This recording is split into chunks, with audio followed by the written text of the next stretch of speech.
tornando-se um com nossa fonte. É uma parte do ensinamento cristão, como dado no 15º capítulo de João, que quando somos um com a nossa fonte, produzimos frutos ricamente. Mas quando estamos separados dessa fonte, somos como um ramo de uma árvore que é cortado, murcha e seca. O 91º Salmo também promete que nenhum dos males deste mundo chegará perto da morada daqueles que fizeram de Deus a sua morada, novamente nos indicando que nossa unidade com a nossa fonte é o que nos separa dos males deste mundo e mantém as harmonias do céu em nossa experiência. A revelação me foi dada que, em minha consciência da unidade com Deus, em ser conscientemente um com minha fonte, as coisas boas da vida foram adicionadas a mim, isto é, eu estava em unidade com todo o bem, com toda forma de bem que pode ser necessária em minha experiência. O Mestre disse: não vos preocupeis com a vossa vida, com o que comereis ou com o que haveis de beber, nem tampouco com o vosso corpo, o que vestireis. Mas buscai primeiro o reino de Deus e a sua justiça, e todas essas coisas vos serão acrescentadas.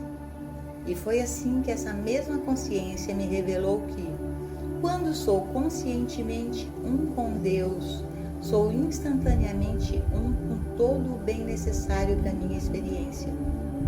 Portanto, devo parar de pensar sobre meu suprimento, minha saúde ou minha casa. Eu preciso parar de pensar ansiosamente ou de me preocupar com as coisas deste mundo e devo fazer todo o esforço para permanecer conscientemente em minha unidade com Deus. A parte vital e o coração dessa revelação é que já somos um com Deus. Nós já somos um com o nosso fluxo de vida ou a fonte da nossa vida. De fato, eu e meu Pai somos um. É um relacionamento indivisível e indestrutível. É uma impossibilidade para meu Pai e eu nos separarmos, porque não somos dois, somos um. Somos e sempre fomos um com nossa fonte, um com Deus. A razão pela qual as harmonias do céu e as bênçãos da graça divina não entram em nossa experiência como deveriam, está na única palavra conscientemente. Nada pode entrar em sua vida ou na minha, a não ser quando entra em nossa consciência. Esta é a maior lei, a maior descoberta, desdobramento ou revelação que já chegou à minha experiência. Nada pode entrar em sua experiência ou na minha, exceto através de nossa própria consciência. Em outras palavras, você conscientemente se levou para a leitura deste livro. Há milhões de pessoas que não o leem e, portanto, nenhuma centelha desta mensagem entrou em sua consciência, de modo que eles não estão nem mesmo cientes de que qualquer coisa desse tipo existe no mundo. Mas mesmo você, que está lendo estas palavras, poderia, se assim o desejasse, excluir de sua consciência a mensagem que está sendo trazida a você. Você poderia sentar-se exatamente onde está, completamente inconsciente da importância dessas palavras, lendo-as apenas com os olhos, e elas não causariam nenhuma impressão sobre você. Elas não entrariam nas profundezas, no reino da sua consciência. Se você é beneficiado por esta mensagem, deve haver uma atividade responsiva dentro de sua consciência. Mais tarde, à medida que você for aprofundando o estudo do caminho infinito, descobrirá como admitiu as desarmonias e as discórdias da vida em sua experiência através de sua própria consciência e como pode eliminá-las depois que elas estiverem lá, ou como você pode evitar que elas criem raízes ali, porque nada pode transparecer em sua experiência exceto como uma atividade de sua própria consciência. Apesar de você e eu sermos um com Deus, apesar de sermos um com nossa fonte, um com a fonte de vida eterna, um com a fonte de abundância infinita, isso pode entrar em nossa experiência somente através de nossa aceitação em nossa própria consciência. Em outras palavras, quando começamos a declarar dentro de nós que existe uma fonte de vida, então deve ser verdade que aquela fonte governa para sempre a sua criação e para sempre mantém e sustenta aquilo que ela produziu em expressão. E assim, a partir do momento em que percebemos conscientemente que estamos sempre no seio de nosso Pai e sempre um com nossa fonte, indivisíveis e inseparáveis dessa fonte, fica claro para nós que tudo que está fluindo deste fluxo de vida, tudo que emana dessa fonte infinita, está se derramando dentro, em e através de nossa consciência individual.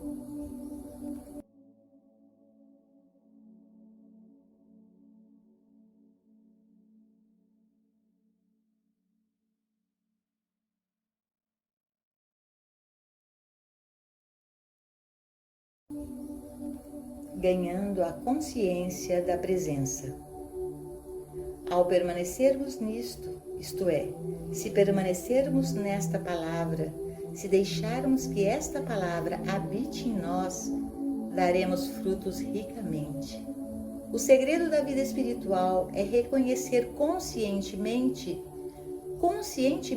perceber, aceitar e declarar nossa unidade com nossa fonte infinita, imortal e eterna, e aceitar a declaração das Escrituras de que tudo que o Pai tem é nosso e que o lugar onde estamos é solo sagrado. Não só devemos aceitá-lo, mas nós devemos permanecer nela todos os dias da semana, trazendo a verdade à lembrança consciente. Eu e meu Pai somos um. Eu sou um com minha fonte e tudo que flui de Deus está fluindo para a minha experiência. Quando percebemos que isso é verdade e estamos dispostos a torná-lo parte de nossa experiência consciente, estamos nos envolvendo em uma forma de meditação contemplativa. Essa meditação contemplativa, que deve ocorrer antes de sairmos da cama pela manhã ou alguns momentos depois, pode começar com uma lembrança consciente da presença e do poder invisíveis que operam neste universo. Como chegou esse dia? Certamente deve haver uma tremenda força, poder, ser ou presença que trouxe a luz do sol, a chuva ou a neve deste dia. Há um algo operando invisivelmente neste universo, enviando toda esta glória em expressão, uma glória da qual eu faço parte, pois eu também fui enviado à expressão por aquele que enviou as flores e as árvores, as aves e tudo que existe. Eu sou um com toda a vida. E assim como esta força invisível está derramando luz do sol na sala, ela está derramando vida e ser em mim e através de mim. Inteligência, sabedoria, orientação, direção, amor, cuidado e proteção. Tudo isso está fluindo em e através de mim, da fonte invisível e infinita. E assim passamos por este período de meditação contemplativa pelo menos 3 ou 4 vezes por dia, cada vez tomando outro assunto. No momento, porém, estamos considerando o nosso tema principal, que é sermos conscientemente um com Deus. Somos conscientemente um com o nosso Criador. Somos conscientemente um com a fonte da vida. Mas até que a tornemos uma atividade consciente, até que conscientemente percebamos que somos um com a nossa fonte, que somos inseparáveis e indivisíveis do infinito e da eternidade, e que todas essas qualidades e atividades estão derramando-se através de nós, até que conscientemente façamos isso, não estamos experimentando aquilo que é nosso direito inato. Somos filhos de Deus e, como filhos, herdeiros de todas as riquezas celestes. Mas não pensemos que vamos entrar em nossa herança sem conscientemente trazer nossa herança à expressão. Tem que ser uma atividade consciente. O que quer que seja de harmonia, alegria ou sucesso que deva entrar em nossa experiência, deve, antes de tudo, ser trazido através de alguma atividade consciente de nossa mente ou através de uma atividade consciente de natureza meditativa. Algum dia, o mundo ocidental entenderá melhor esse assunto de meditação do que hoje, e até mesmo os países orientais terão restaurado o conhecimento da meditação, que se perdeu em grande medida nessa parte do mundo. Não é que os do Oriente não tenham meditado, mas por não conhecerem o verdadeiro segredo da meditação, eles não meditam corretamente, embora seja no Oriente onde a meditação tenha sido descoberta e praticada mais amplamente. Com a perda da arte da meditação, vem a perda de tudo que realmente vale a pena na vida, porque esta falta de comunhão com o Pai nos remove desta unidade consciente com a nossa fonte infinita, e quando isso acontece, não somos mais um com o nosso bem.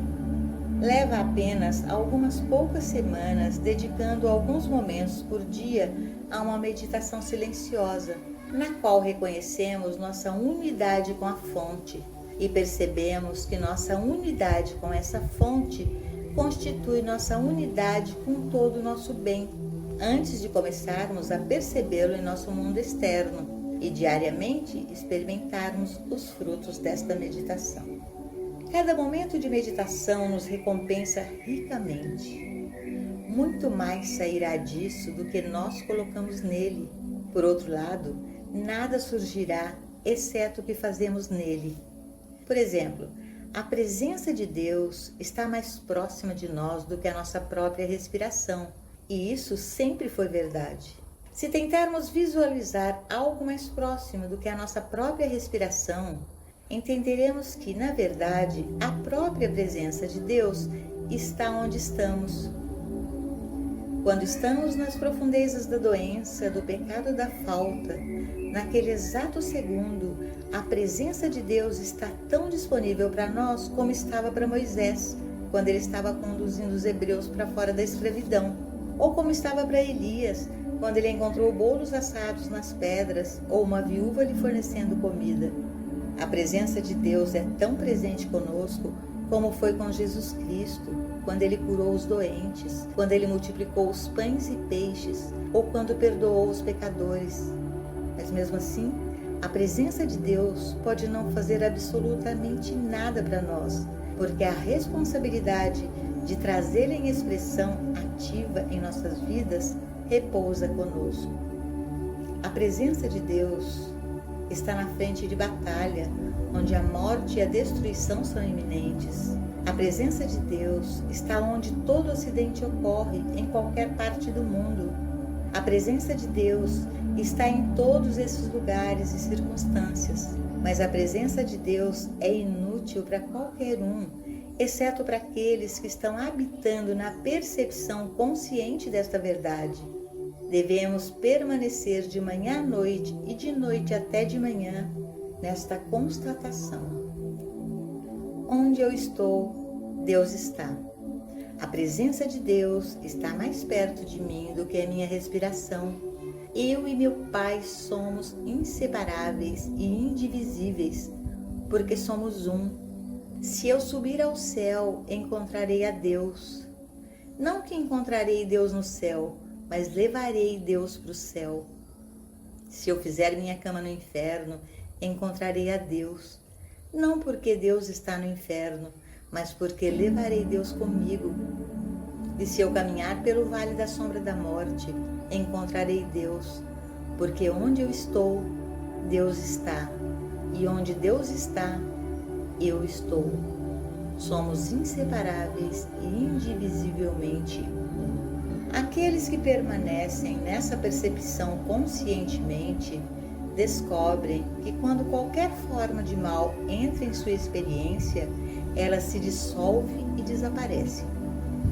Este é o segredo da vida mística. Este é o segredo da vida espiritual.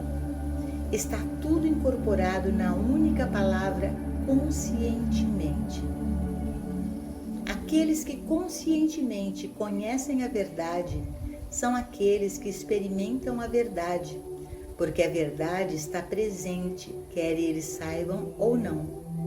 2 vezes 2 são 4, mesmo na presença daqueles que não o conhecem. Mas para ser de algum benefício, 2 vezes 2 deve ser conscientemente conhecido. Gratidão e a vida contemplativa. A gratidão é uma das forças mais poderosas na vida de qualquer indivíduo, porque é uma das muitas facetas do amor. Se entendermos a natureza da gratidão, descobriremos que ela desempenhará um papel muito maior em nossa experiência do que podemos imaginar. O erro da maioria das pessoas no mundo é que elas são gratas pelo bem que vem a elas. Elas são gratas pelo pão em sua mesa. Elas dão graças, mas pouco percebem quanto tempo elas desperdiçam por sua graça ser apenas uma gratidão pelo pão em sua própria mesa. Gratidão nada tem a ver com gratidão pelo bem que nos vem. Como tudo mais na vida espiritual, Deus não é apenas universal, mas impessoal, no sentido de que Deus não faz acepção de pessoas e nunca enviou nem deu nada para você ou para mim. Tudo que Deus tem é nosso, mas se disséssemos que é só nosso, talvez o perdêssemos. Quando eu digo, tudo que o Pai tem é meu, quero dizer que essa mesma totalidade é sua e de todos os outros.